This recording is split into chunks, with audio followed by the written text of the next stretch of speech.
Welcome to your guide on smart retirement planning, diversification, and professional guidance.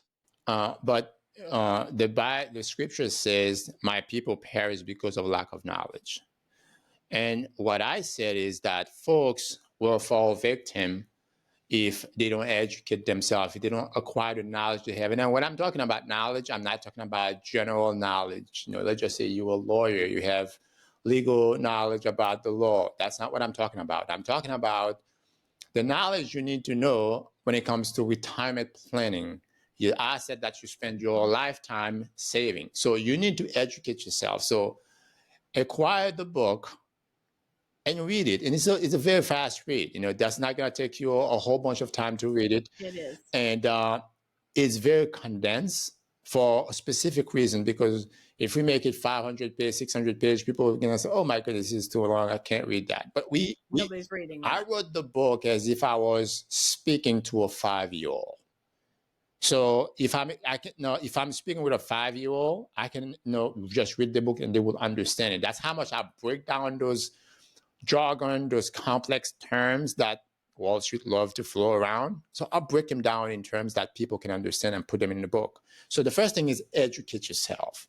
The second thing is, don't just read something online and think that, well, this is bad, this is not good, I'm good to go, I know what I'm doing, I'm going to do everything myself. Because some folks really hear that podcast and they can say, okay, well, let me go ahead, I'm going to read a few things online and then I'm going to be good to go.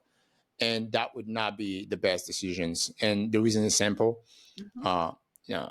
If just reading something or getting the knowledge was enough, everybody would be fit, everybody would be good looking, because all that information, we live in an era where you can just go on ChatGPT or on Google, you have access to all the information. However, how to implement that information, that specialized knowledge matters. And one thing that I haven't talked about, and that's very important, is that when people save, and that's one of the questions, I don't think I answered that question, was some people tend to not diversify properly. And here's what I mean by that. I've seen folks, they work for a company and they put all their money in a 401k. And they say, well, I have $1.5 million in a 401k, or I have $1 million in 401k. That looks pretty good. But the biggest problem with that is that they don't really have $1 million. And the reason they don't have $1 million, because that money, all that money doesn't belong to them. A portion of that money belongs to Uncle Sam.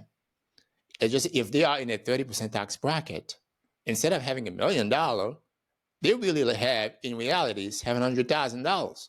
So one thing I said to folks, do not put all your funds in a taxable account.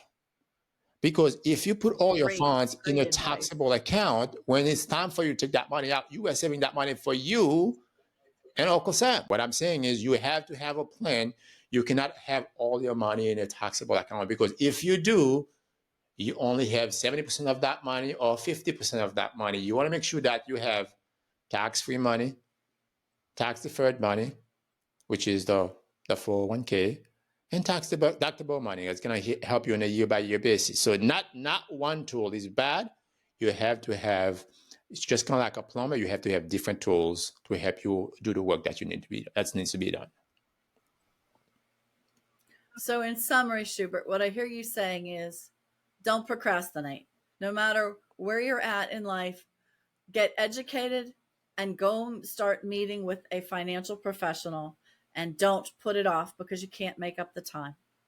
And make sure that you are asking good questions, and that you are not the old, don't put all your eggs in one basket. Find multiple baskets so that you are protecting yourself against tax eventualities.